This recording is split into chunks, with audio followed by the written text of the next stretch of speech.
Hello, and welcome to Horns of the Dilemma, the podcast of the Texas National Security Review, TNSR. I'm Doyle Hodges, Executive Editor of TNSR. In this episode of Horns, Dr. Jim Golby, a Senior Fellow at the Clements Center at the University of Texas, Austin, sits down with Brandon Archuleta to talk about Archuleta's new book, 20 Years of Service, which examines the politics of the military pension program. Like Jim, I am also a recipient of the 20-year retirement, but Archuleta's book unpacks the forces that are behind the long persistence of a retirement system that was, as he referred to it, quote, cliff vested, where soldiers who remained less than 20 years would get nothing, and those who remained over 20 years got a generous pension benefit, as well as taking a look at the forces that enabled reform in the pension system in 2018. I should point out, although Archuleta is an active duty Army officer and identified as such, that the views and opinions he expresses are his own and not those of the United States Department of Defense, Department of the Army, or any other aspect of the military.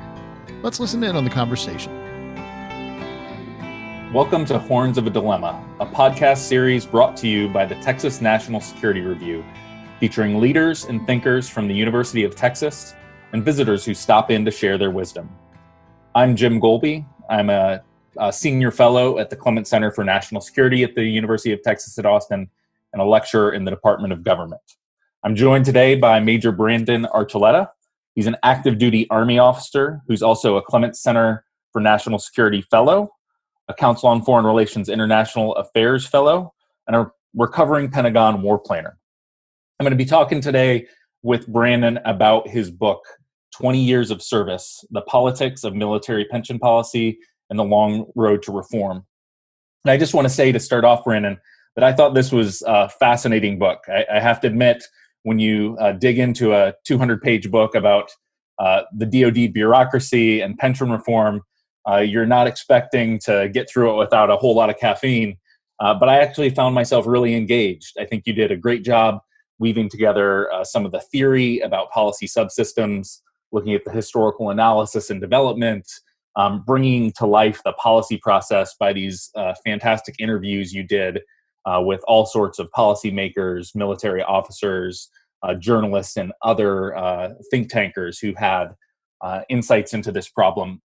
And so I was left with just a great impression, and I learned a lot, not only about the military pension system, which I am now a recipient and beneficiary of, but also about the DoD policymaking process. So I'm just really glad to have you join us today.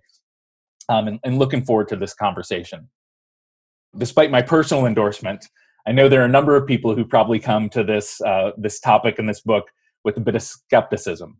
But in the book, you make the case that military pension policy is at its core about social, economic, and defense policy, and they all come together in this one place. So I'd just like to give you the opportunity, Brandon, to tell us, why do you think this is an important topic that our listeners should care about?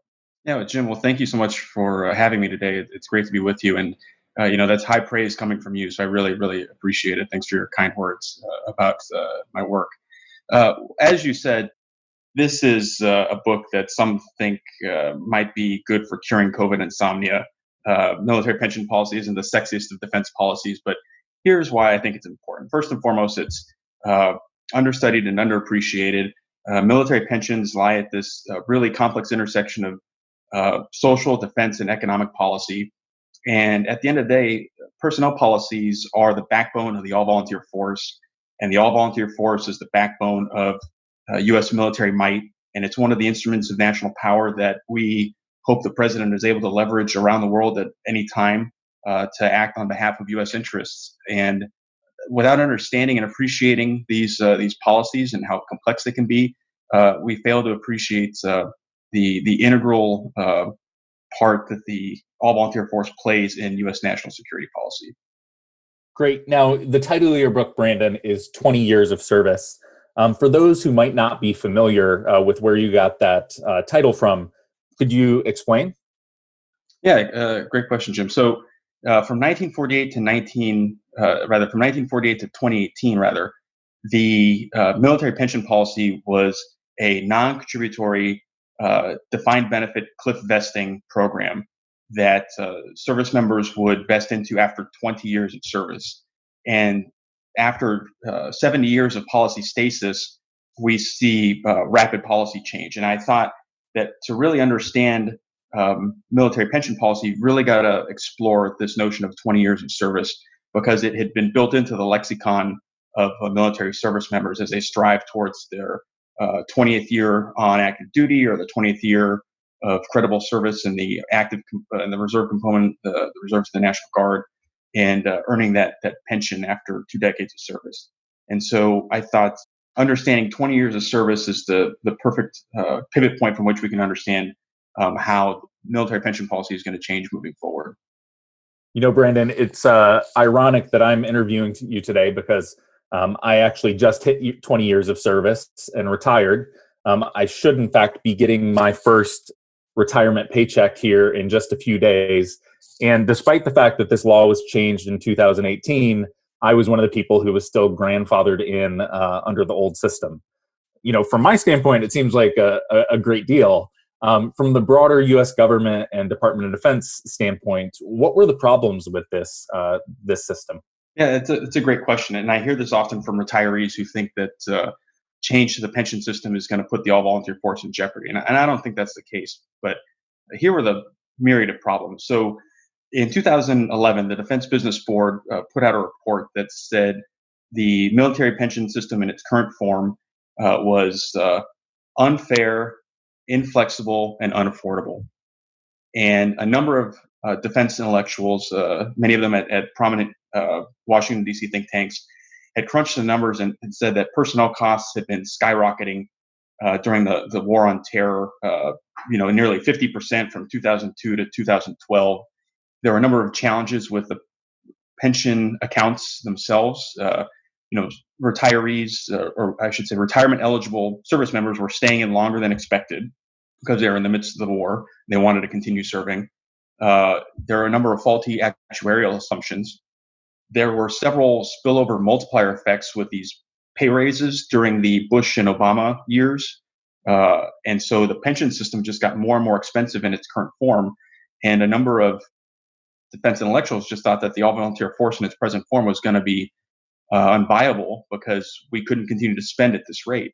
A number of opponents of reform suggested that military personnel spending had been 1/3 of the defense budget for the last half century, and that there had been no substantive change to the personnel spending accounts. The problem with that is that it didn't appreciate that defense spending writ large had been skyrocketing during the war on terror, and so too had personnel costs. So the price per service member had gone up significantly during the war on terror, and the Pentagon was faced with a Sophie's choice of sorts to dip into training and readiness accounts to backfill their unfunded liabilities in the pension system, or look at reducing the size of the force. And those are really tough choices for any Pentagon policymaker to be faced with in the midst of two wars in the Middle East. So, this is a common story that we've heard, sort of across government at the federal, state, and local level for the last few decades, where we have growing costs from defined benefit pensions. They become unsustainable, and then we need to have reform. So I think that part of the story a lot of people can relate to and understand. But you did highlight that it wasn't just inflexible and unaffordable, but you also said unfair. Can you explain a little bit more? What about this system did some people perceive as unfair? Yeah, that's a great question. So there are a number of structural inequities that I highlight in the book. And I think Walter Pincus, formerly of the Washington Post, really highlighted this well in describing the military's band system.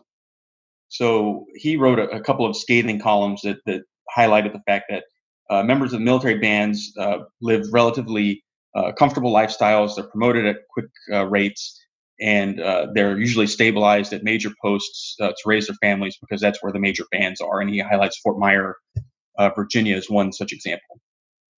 Now, juxtapose that to a U.S. Navy SEAL like Robert O'Neill, who disputably is responsible for killing Osama bin Laden in the 2011 raid in Abbottabad, Pakistan.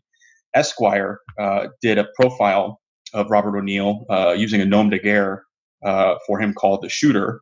And it highlighted the fact that he was leaving the Navy after 16 years of service, and he was going to leave with a broken body, no pension, no health care, and a lifetime of scar tissue, so to speak, for his years of service.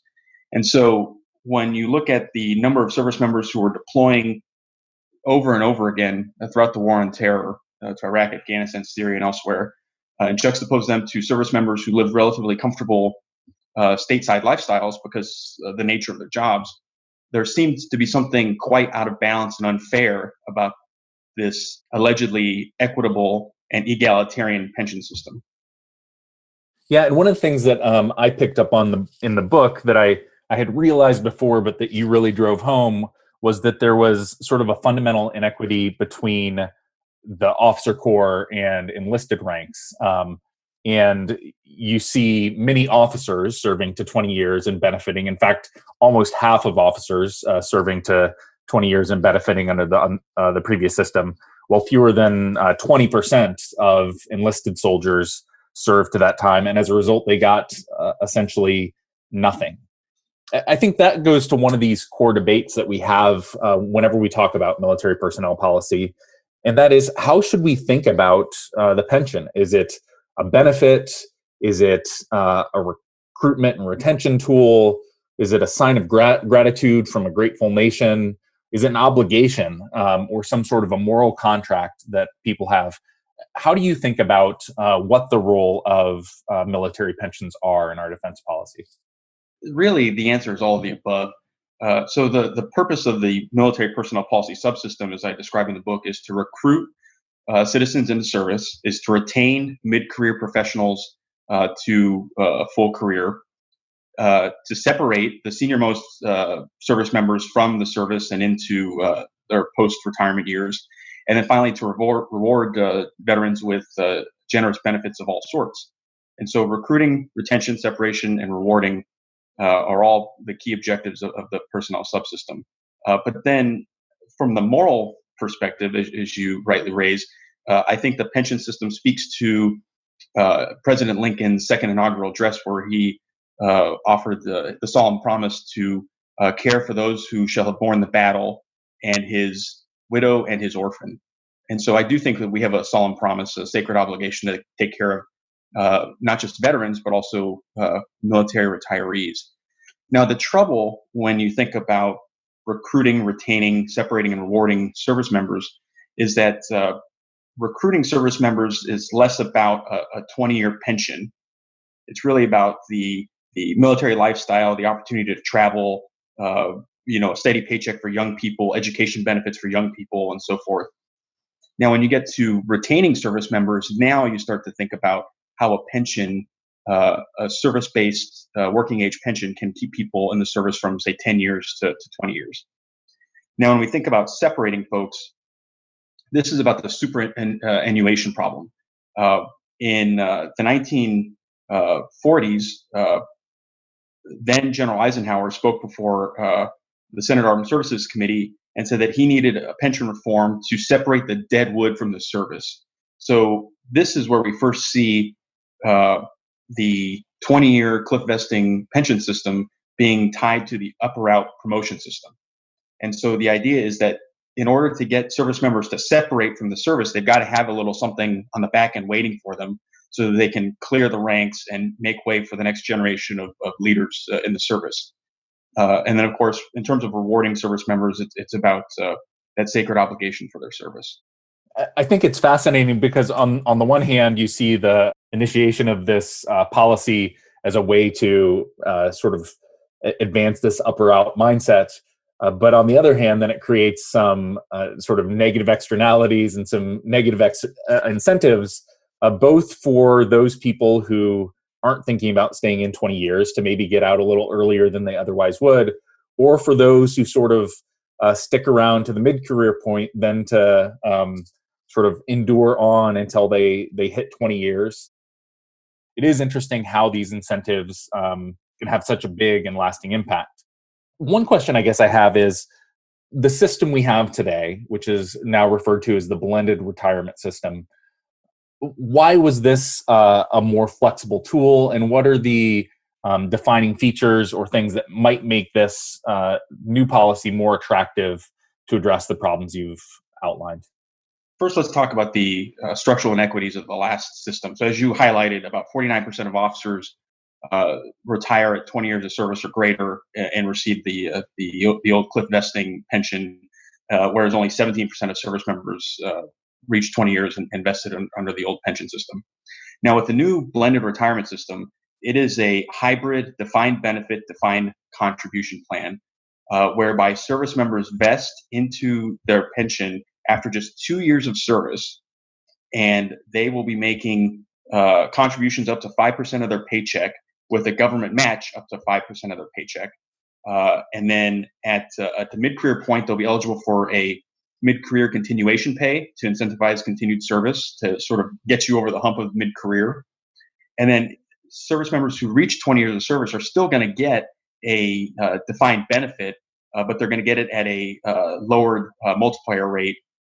So whereas you're receiving 50% of your high three pay, these service members will be receiving 40% of their high three pay, in addition to the mid-career continuation pay and their thrift savings plan contributions with the government match.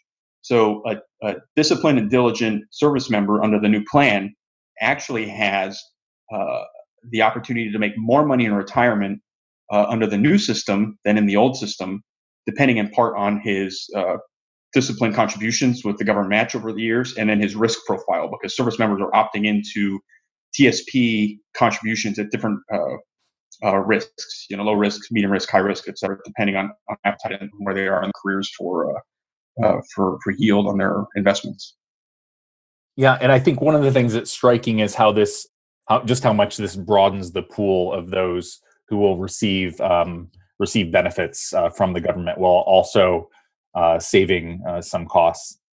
Now, I think one of the things that's fascinating to me, so this book came out of your dissertation at the LBJ Policy School here at UT Austin. And when you wrote that dissertation in 2015, your dissertation was really a story about policy stasis and the fact that we had not seen any major pension reform in the military pension process for nearly 70 years. Why was this system so difficult to change when there were so many people who identified so many problems with it as it stood? This project has been an 8-year labor of love. It started as a seminar paper at the LBJ School of Public Affairs, and then it turned into my dissertation actually at the government department at UT Austin. But so what I found is that policy subsystems can be quite sticky in their policy durability and their policy outputs. And so I describe an autonomous military personnel policy subsystem that maintained an ironclad grip on military pension policy from 1948 to 2018. And it did this by maintaining an insular and closed network, sort of a cabal of institution and actors that maintain control of the policy. And so, just for the sake of definition, a policy subsystem is essentially a closed network of key stakeholders in any given policy arena. And so what makes an autonomous policy subsystem so special is that on one side of an issue, a subsystem virtually controls all the policy in the face of weak opposition. And there is low competitiveness, and there's also low zero-sum gains. So in other words, there are no competitors in the veterans policy space. The service members as the target population, politicians, bureaucrats, because service members are such an advantaged target population, nobody's competing with those dollars politically. So there's a great deal of power in the face of weak opposition, because nobody wants to be the organization that says we should be cutting veterans' benefits. That's just not a political winner for anybody. And so what we see over time is that this autonomous policy subsystem is able to maintain the ironclad grip, as I said, and frame pensions over the course of history as either a necessity to retain an all-volunteer force, as George Washington did at the harsh Valley Forge winter from 1777 to 1778. I get in that discussion in the book, or to recruit citizens into the service as President Lincoln needed volunteers for the Union cause in 1861. So they frame these issues over time in a different way to maintain their policy objectives. Who are exactly you mentioned a number of them, but who are the players in the military personnel policy subsystem in particular?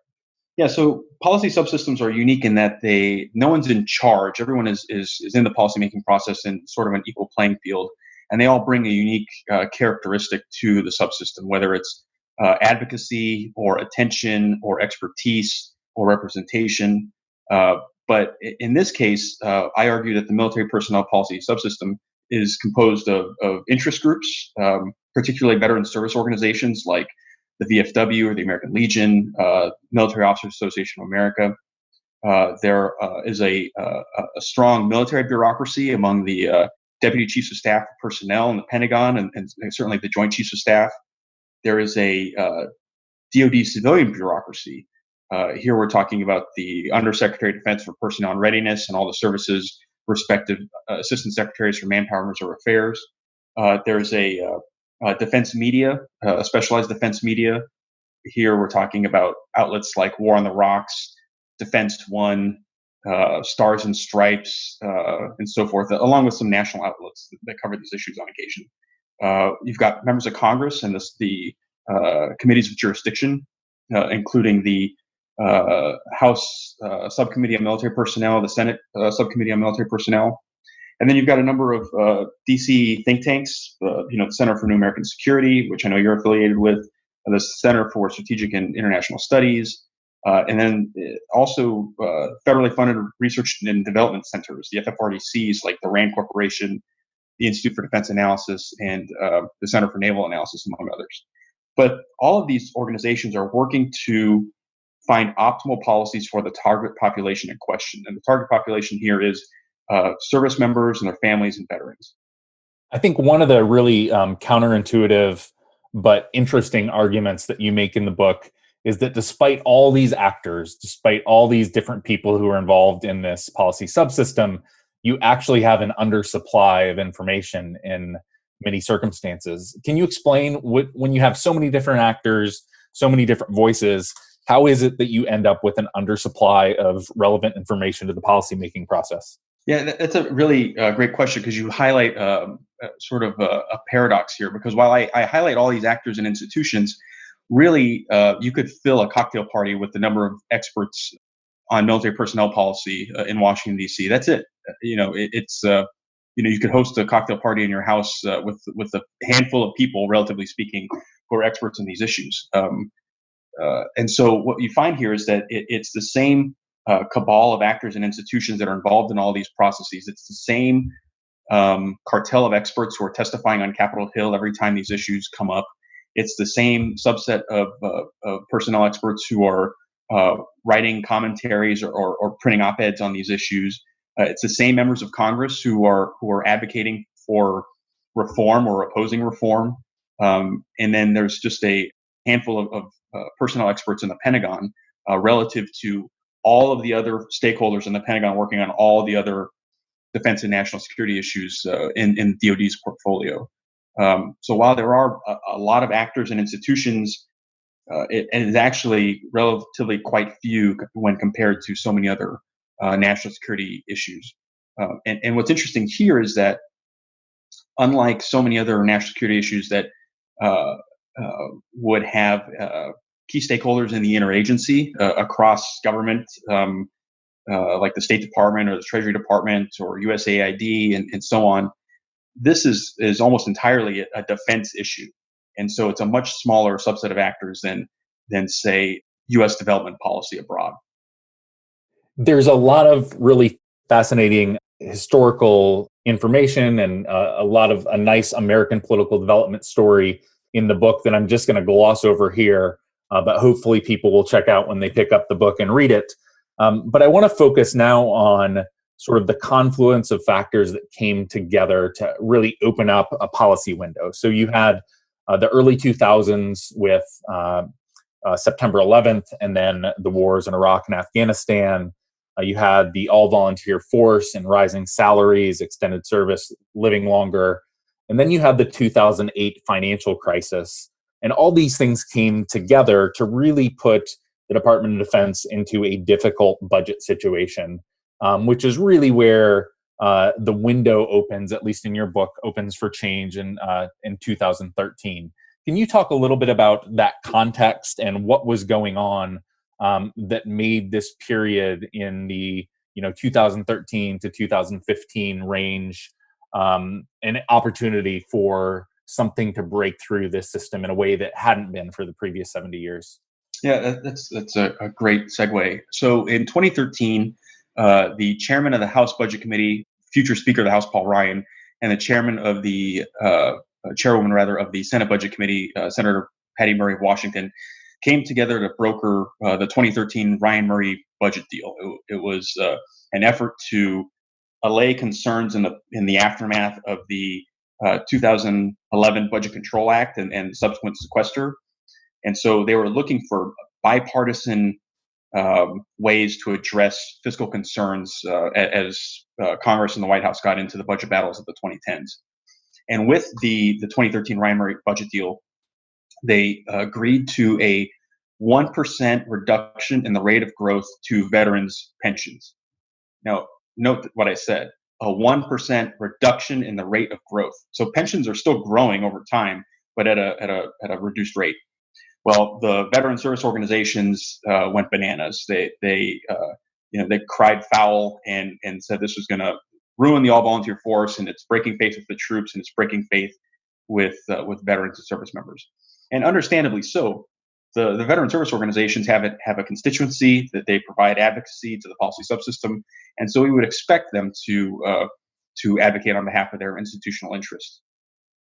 Because veterans had been outraged, a number of prominent members of the personnel subcommittees wrote to the chairs of the budget committees and said, we can't support this. And among them were Senator Lindsey Graham, the chair at the time. He was the chair of the Military Personnel Policy Subcommittee on Capitol Hill in the Senate, Senator Kelly Ayotte from New Hampshire, and others. And so Senator Murray, for her part, actually backed away from her own deal and admitted that maybe they had gone too far and that we've got to relook it. Paul Ryan, on the other hand, wrote an op-ed in USA Today justifying the cuts. Paul Ryan is famously a budget hawk. Certainly no one would accuse him of not being strong on defense, but he nevertheless advocated for these cuts because he thought they were necessary for a stable budget going forward. And so what we see at the time is that all of these members of Congress said, let's hold our horses, let's repeal this reduction in the rate of growth, and let's let the Military Compensation Retirement Modernization Commission do its work. And so all these members of Congress turned to the MCRMIC for their recommendations, and suddenly a blue ribbon commission in Washington is the focal point for reform. That almost never happens. All too often, policy scholars treat blue ribbon commissions as sort of wastelands for policy reform, and it's a means by which policymakers can look like they're doing something without really having to do anything. But in this case, because there had been so much deference to the MCRMIC for their reform agenda, the Blue Ribbon Commission suddenly became the focal point for policy change. And so this created this really open policy window that members of the commission wanted to take advantage of. So it was interesting.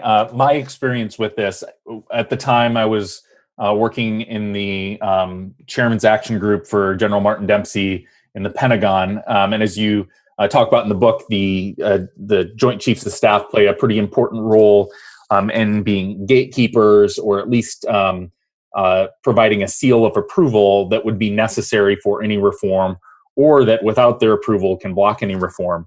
I think one of the things that this brought back to me as I was reading your book was just what a difficult position the chairman and other members of the Joint Chiefs were in at the time, because on the one hand, they knew that this the old system was unsustainable, and they wanted to recommend changes. But if they stuck their necks out too far, they very quickly suffered the wrath of veteran service organizations who saw them as breaking faith with the troops. And so they were really in a difficult situation. And this Blue Ribbon Commission, the MICRMIC, not only provided members of Congress with this opportunity, but at least from my perspective, provided some more legitimacy to those within the Joint Staff and within the Pentagon who sort of knew something was coming or needed to happen, but needed a little bit of support there.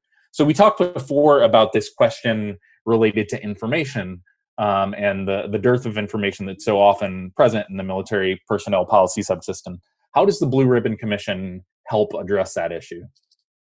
Yeah, that's a great question. So first, let me say that then Chairman Dempsey was actually quite instrumental in ushering in pension reform, not just because he was chairman at the time who oversaw the process in the Pentagon from the Joint Chiefs perspective, but also because he penned an op-ed, Veterans Day op-ed, I believe, calling for modest changes in compensation and retirement in order to help fund training, readiness, modernization, and so forth. Because we have a sacred obligation not just to pay our service members generously, but also to train and equip them for the fight should it ever come.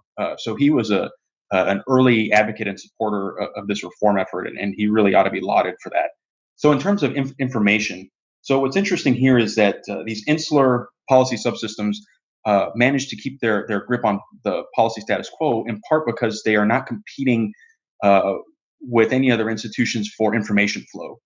The autonomous policy subsystems are framing issues as they see appropriate. They're priming the public to think about them in a certain way, and they are totally in control. And so when you introduce a Blue Ribbon Information Commission, which has the support of the bipartisan support across Congress, it really, really changes the stakes in the game. And so what the MICRMIC did is they were successful on three fronts. First, they had an energetic and activist chairman in Alfonso Maldon, who had been an assistant secretary of defense in the Clinton administration. They moved along with an inclusive and exhausting information gathering process. And then finally, they had a coherent political strategy to have their policies, recommendations move forward. One of the first things that Chairman Maldon said was there's going to be no partisan politics in this commission, and we are going to strive for a unanimous recommendation. He understood that if this issue became politicized in a partisan manner, the recommendations were going to be dead on arrival. And he also knew that if there were any dissenting opinions among some of the most prominent members of the commission, like former Senator and Medal of Honor recipient Bob Kerrey or General Pete Corelli, among others, that it was going to doom the commission's recommendations. Secondly, the commission moved along with an inclusive information gathering process. They held like 55 public hearings over the course of the commission's tenure, and they managed to put together a random sample survey of 150,000 active and reserve troops and veterans and their families to get a sense of what they actually wanted for a generous compensation and retirement package. And then finally, they had a coherent political strategy moving forward. So one of the things that the MICRMIC understood is that there was a growing generational divide among the veteran service organizations about how they viewed pensions. Some of the organizations like the VFW, the American Legion, the Military Officers Association of America, who generally represented older veterans, mostly baby boomers and some Gen Xers, had one view of military pension policy, whereas the younger generation of veterans, represented by organizations like Concerned Veterans of America or the Iraq and Afghanistan Veterans of America, had a separate view of pension policy. And the latter group, having been born as Gen Xers or millennials, felt that the pension system in its current form was unfair and inflexible. That they were the generation that was deploying multiple times in combat.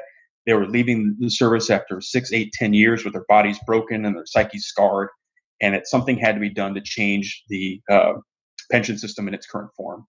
And so the MICRMIC understood that, and they emphasized that in their framing back to Congress. And a number of members of Congress really glommed onto that question of equity for the 9/11 generation of veterans.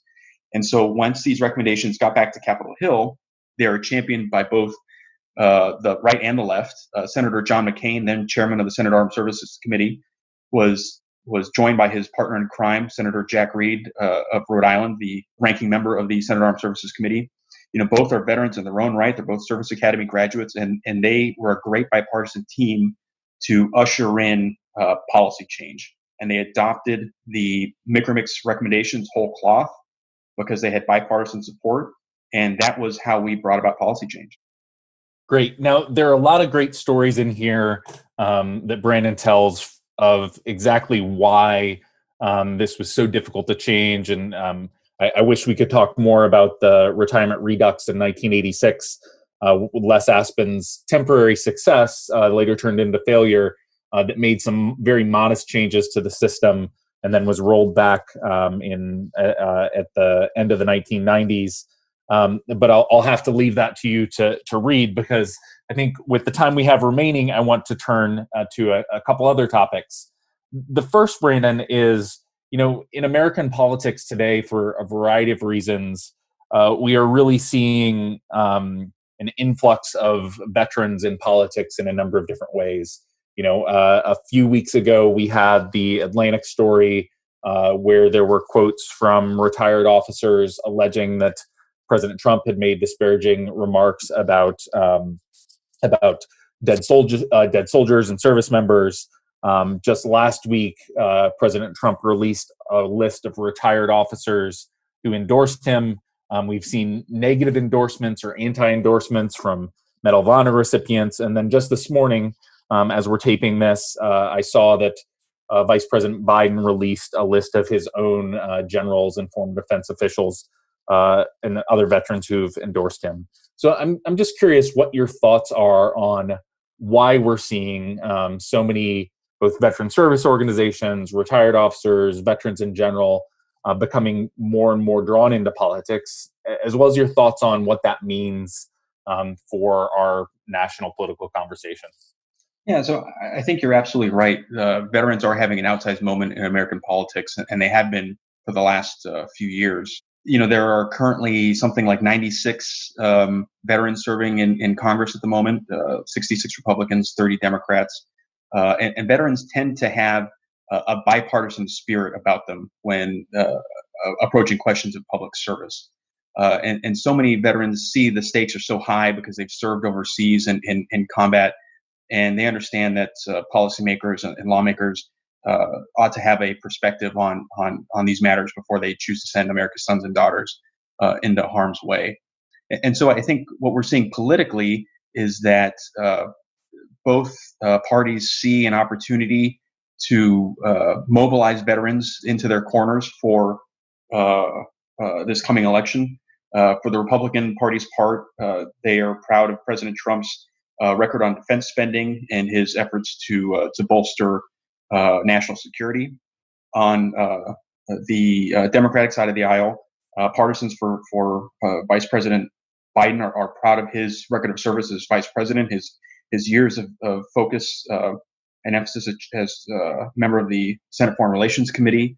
And they also see his deep affection and pride as a father for his late son, Beau Biden, who proudly served in the Delaware National Guard. And there's so many photos of the vice president overseas with his son that the campaign prominently displays.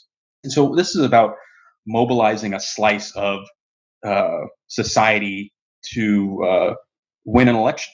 So let me put it in perspective. There are about 1.5 million veterans living in the state of Florida. In 2016, President Trump won about 60% of the veterans vote. Secretary Clinton won about 35% of the veterans vote or so, according to exit polls.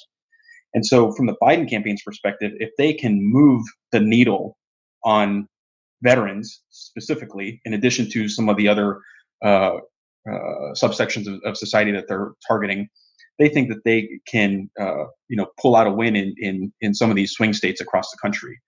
But what I think the larger question is about the politicization of the military at large, and you've written so eloquently about this issue, and it raises concerns that campaigns are putting out lists of generals that are endorsing their campaigns. That we've seen the research suggests that when citizens see a general officer or admiral's name on a campaign endorsement, they don't see retired.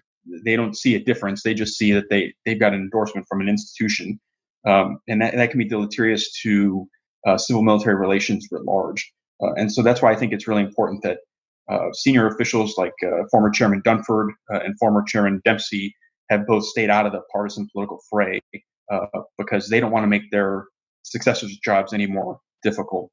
And so I think veterans are going to continue to have an outsized moment in American politics, and I, for one, welcome veterans getting into the political fray. But I would ask them to consider not just running for partisan office at the congressional federal level, but I'd also recommend that they consider running for nonpartisan office at the local level, because veterans have something to say about governance and about service, and we can use that in American society today. Yeah, I think that really is one of the fundamental tensions that you raised, is that whether it's perception or reality, most Americans really do believe that veterans might be different in terms of their commitment to nonpartisanship or their commitment to working across the aisle. But it is precisely that attraction that makes them targets for different partisans who want to recruit them to their side. And so it's this what I think Jason Dempsey has called the paradox of prestige, that it's the very prestige and sort of reputation that they develop that actually has the potential to get them drawn into the same fights that the rest of us are engaged in. Now, speaking of fights that are potentially coming up, I think this may be our last question. But one thing we can see as we look ahead, a lot of the same pressures that we saw in the early 2000s seem to be coming back again, between COVID, between new threats, between renewed guns versus butter debates. We're starting to see these same types of budget challenges emerging. And so it seems like there's at least the possibility that we'll enter into another period where the military is looking to focus on modernization, focus on readiness, focus on training. And with limited budgets, the obvious place to look for reduced spending is on personnel, either through force size or structure. So I'm curious what thoughts you have either about the DoD personnel reform agenda or about how we can better prepare ourselves to deal with another moment like that will renew some of these debates that you've written about in your book. Well, so I think there is a reform agenda going forward. As you said, we may be reliving the budget battles of the 2010s in the coming decade, especially in the post-COVID era. And so service chiefs are going to be faced with maintaining their eye on readiness and maintaining their investments in modernization going forward, so that we can live up to and challenge the challenges of the 21st century, or sacrificing force size and force structure, as you said, and turning their backs on service members, which could have knock-on effects for morale. But so I think going forward, what the Pentagon ought to be looking at is three lines of effort: one political, one structural, one cultural. Politically, there has got to be an effort to confirm a nominee to be the next Undersecretary of Defense for Personnel and Readiness. So to put it in perspective, there have been 15 undersecretaries of personnel and readiness over the last 20 years, either serving in a Senate-confirmed acting or performing the duties of capacity. There has just been this constant churn at the political level. And so I think the next administration really ought to focus on finding the right person to lead the personnel portfolio in the Pentagon that's got esteem, respect, and staying power. That's politically. Structurally, I endorse in the book the Senate's recommendation that they remove the readiness portfolio from personnel and readiness and stick it in OSD policy. And they create an Assistant Secretary of Defense for strategy, plans, readiness, and capabilities. When you and I were coming up in the Army, readiness was often a function of vision checks, dental exams, rifle marksmanship, and CTC rotations, and unit readiness was just an aggregation of the individual readiness. But now the Pentagon is starting to talk about strategic readiness. And so in order to really understand strategic readiness, I think the readiness portfolio needs to be tied at the hip to the war plans portfolio. And this is one structural way to do that. And then finally, culturally going forward, the services have to embrace a talent management structure so that they can not just retain the best talent through compensation and benefits, but providing them with meaningful assignments as they progress in their careers. Because as I talked to many folks for this book, one of the concerns that was raised about pension reform is that if we didn't have commensurate reform to personal management, that the all volunteer force would be in trouble. So I think the services understand that, and they're embracing that change. But it's going to be a long journey. Great. Thanks again. It's been great to have you, Brandon, and I've really enjoyed this discussion. As I said, today we've been talking with Major Brandon Archuleta, an active duty Army strategist and Clements Center National Security Fellow, about his book, 20 Years of Service, The Politics of Military Pension Policy and the Long Road to Reform. And regardless of whether you're a DoD policy wonk like I am, or whether you're somebody who just cares about bipartisan policy and reform that can make our government more efficient and more effective, I think it's a great piece of scholarship, and I'd highly recommend that you pick it up and check out the book. So thanks again for joining us today, Brandon. Yeah, thank you, Jim, for the endorsement and for having me. I really appreciate it.